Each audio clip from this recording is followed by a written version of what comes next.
I mean, they weren't assholes. They were nice men, but they were hardcore. Sam Elliott. The name alone conjures images of dusty plains, slow walks into saloons, and that deep, gravel-rich voice that sounds like it was aged in oak barrels. For decades, he's been the soul of the American West, a man who didn't just play cowboys, but lived like one. But behind the mustache and the myth lies something fans never saw coming. A personal blacklist. 6 names, 6 actors who, in Sam's eyes, violated everything he believes acting should be. Some crossed lines on set. Others, he felt, crossed lines with the craft itself. And while Sam kept his opinions quiet for years, at 80, he's no longer holding back. For the first time, the Hollywood legend is making his private fury public. And the names on his list might change the way you look at some of your favorite stars forever. But before we reveal them, it starts with the cowboy Sam couldn't stand. The one actor who made him walk off set and never come back. To understand Sam Elliott's problem with Kevin Costner, you have to understand what Sam believes a cowboy really is. He wasn't reading lines from a script. He was the role. Raised on ranches, molded by the grit of the American West, Sam carried the dust of real trails in his boots. When he stepped on screen, it wasn't acting. It was remembering. Every squint, every silence, every slow drawl had weight. So when Hollywood crowned Kevin Costner as the new face of modern westerns, from Wyatt Earp to Yellowstone, Sam didn't just disagree. He was offended. To him, Costner wasn't a cowboy. He was Hollywood's version of one. Clean boots, perfectly lit, rugged, but never rough. Sam reportedly told a friend he plays a rancher like it's dress up, like he's cosplaying the West. While Yellowstone fans raved about its drama, scope, and Costner's gravel-voiced gravitas, Sam rolled his eyes. He didn't see realism, he saw a high-budget fantasy. "It's a postcard," he once muttered. "Not the West, I know." What made it worse? Insiders claim Sam was actually offered a cameo on Yellowstone. He turned it down flat. No negotiation. No polite decline. Just one firm answer: no. And when asked why, Sam reportedly didn't mince words. "Soap opera with a cowboy hat," he called it. But this wasn't about ego, it was about principle. To Sam, Westerns are sacred. They're about values, grit, silence, loyalty, not flashy set pieces and dramatic flair. Costner, he felt, brought the style but left the soul behind. Even when they were in the same room, the tension was unmistakable. A producer once said, "They never raised their voices, but the air between them, you could feel the freeze." Sam wasn't just rejecting Yellowstone, he was rejecting a version of the West that felt fake. To him, it was all show. And if Costner was the poster boy for this polished new era of Westerns, Sam Elliott wanted no part of it. But Costner was just the beginning, because the next name on Sam's list? He didn't just question his style, he questioned whether he belonged in the genre at all.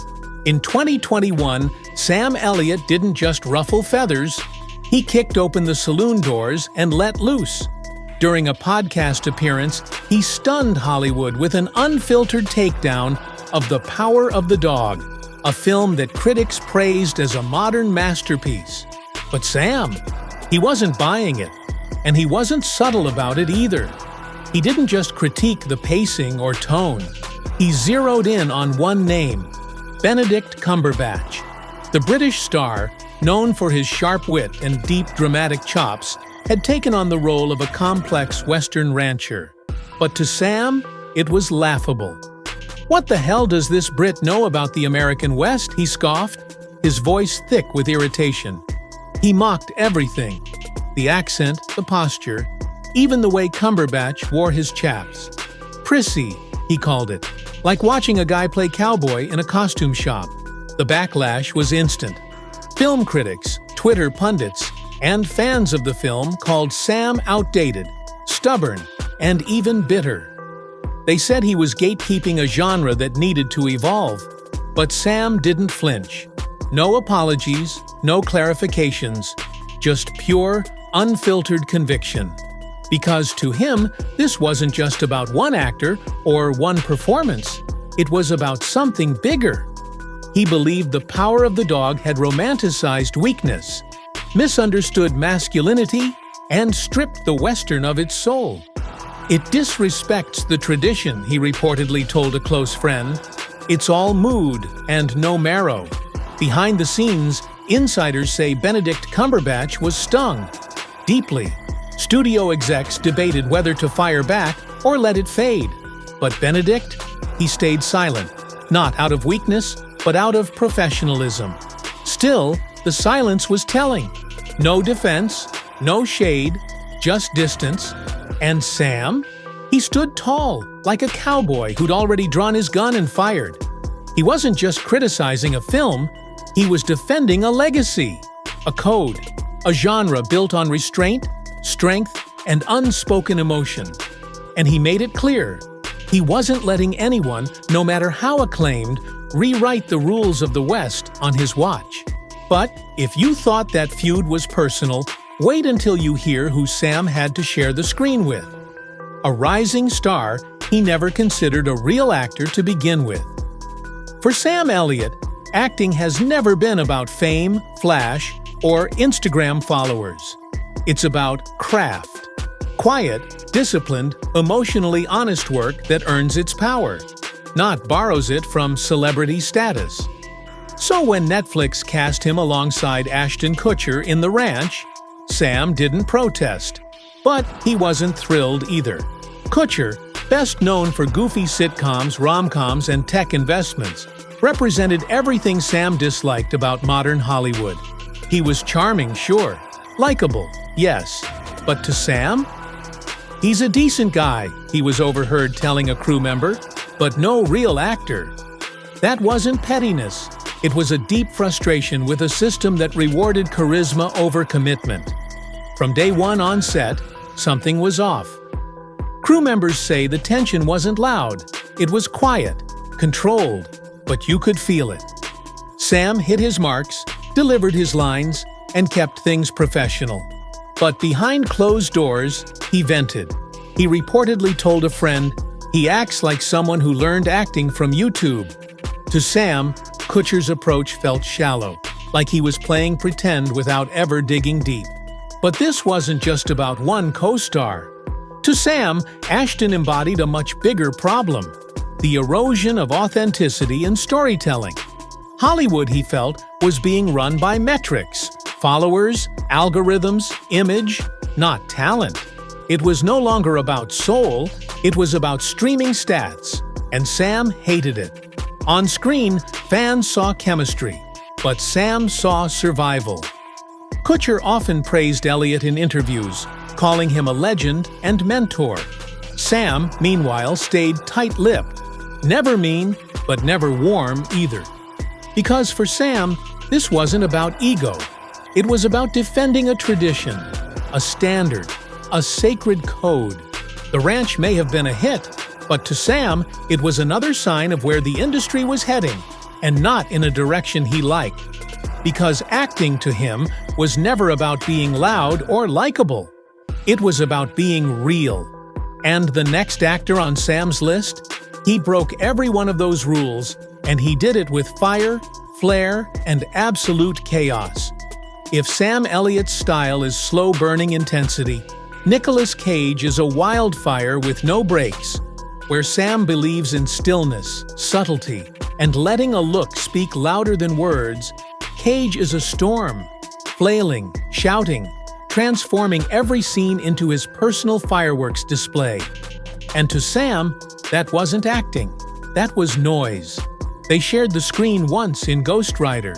Cage was the headliner, all manic energy and wide-eyed frenzy. Sam was the anchor, calm, composed, grounded in every word. On set, they were polite, professional, but insiders say they were oil and water. They never clashed, one crew member recalled, but they didn't click either. Sam kept his distance. Years later in interviews, Sam never named names, but his critiques were pointed. He talked about actors who hijacked scenes with ego, who turned performances into performances of themselves. Friends close to him knew exactly who he meant. Cage. More firework than flame, Sam reportedly said. Big bang, no heat. To Sam, Cage represented the shift he feared most in Hollywood. Shock replacing story. Acting wasn't supposed to be about how loud or unpredictable you could be. It was about control, about quiet power. It was about drawing the audience in, not blowing them back in their seats. Sure, Cage had his moments. Oscars, critical praise, a cult following that celebrated his wild unpredictability. But Sam didn't see brilliance. He saw chaos dressed up as art. He's not reaching deeper, Sam once told a confidant. He's just reaching louder. The difference in Sam's eyes wasn't just stylistic, it was philosophical. He viewed acting as a form of truth, internal, raw, still. Cage, to him, was acting turned into performance art, more about the actor than the character. And that, Sam believed, was a betrayal of the craft. Still, Sam never attacked him publicly. That wasn't his way. But the silence between them spoke volumes. There was no camaraderie, no friendship, no follow-up collaborations. Just distance, and a clear line drawn between two completely different visions of what acting is supposed to be. But while Cage represented everything Sam couldn't stand in modern performance, the next name on his list? That one hit personally. A friend, a brother, and a bond that quietly fell apart. Of all the names on Sam Elliott's unspoken blacklist, this was the one that hurt the most. Jeff Bridges wasn't just a co-star, he was a kindred spirit, a man Sam once saw as a mirror of his own values. Quiet strength, raw presence, and a deep respect for the craft. Together, they gave the world The Big Lebowski, an offbeat cult classic that captured lightning in a bottle. On screen, they were magnetic. Off-screen, they were brothers. But in Hollywood, even the strongest bonds can fade. Not in a burst of betrayal, but in the slow drift of fame. After Jeff won his Oscar for Crazy Heart, Sam reportedly began to notice changes. Not in talent, Jeff was still Jeff, but in energy, in image, in intention. Suddenly, Bridges was on red carpets, wearing political slogans, posing for high-end fashion spreads, and giving polished sound bites in glossy interviews. To the world, he was evolving, but to Sam, something got lost along the way. He used to let the work speak for him, Sam allegedly told a friend. Now, it's all performance. Sources close to Elliot say it wasn't jealousy. It wasn't even about the spotlight. It was about authenticity. The simplicity they once shared. Their shared belief that real actors didn't need to shout. Felt like it was slipping away. They stopped attending the same festivals. Stopped appearing in each other's projects. No public fallout. No harsh words. Just silence. Cold. Quiet. Final. In a rare interview, when Sam was asked about past collaborators, he gave a cryptic but telling answer. Some folks change. Others just show who they always were. Fans and insiders alike took that as a quiet shot at Bridges. Not out of hate, but out of heartbreak. Because for Sam, this wasn't about a feud. It was about loss. The loss of trust. The loss of simplicity. The loss of a bond built not on red carpets and fame, but on shared values that no longer aligned. And yet, even that quiet ache didn't cut as deep as the final name on Sam's list. A man he never worked with. If there's one thing Sam Elliott can't stand in an actor, it's pretension. That exaggerated look-at-me intensity that turns performance into spectacle. Not commitment, not passion, but the kind of over-the-top method acting that demands headlines instead of honesty. And in Sam's eyes, no one embodied that theatrical self-seriousness more than Jared Leto. To the media, Leto was fascinating. He won an Oscar, transformed his body, sent rats to castmates, stayed in character off-set for weeks at a time. To fans, he was the ultimate method actor. Immersive, fearless, extreme. But to Sam? It was all an act, and not the kind that deserved applause. "He's not disappearing into the role," Sam reportedly told a friend. "He's making the process the performance." Leto's dedication didn't impress him. It irritated him. Because to Sam, real acting was about stillness, about disappearing so completely into the story that the audience never noticed the work. Leto, on the other hand, made sure everyone noticed. Insiders say Sam was once attached to a project early in development, a script he liked, a director he respected. But when he heard Jared Leto had been cast, he walked. No fight, no statement, just a quiet, deliberate exit. That's how strongly he felt. "He's turning acting into a circus," Sam was overheard saying, "and if you need that much effort to play pretend, maybe you're in the wrong profession." It wasn't personal. They'd never shared a set, but it was principle. Sam believed acting should move people, not shock them.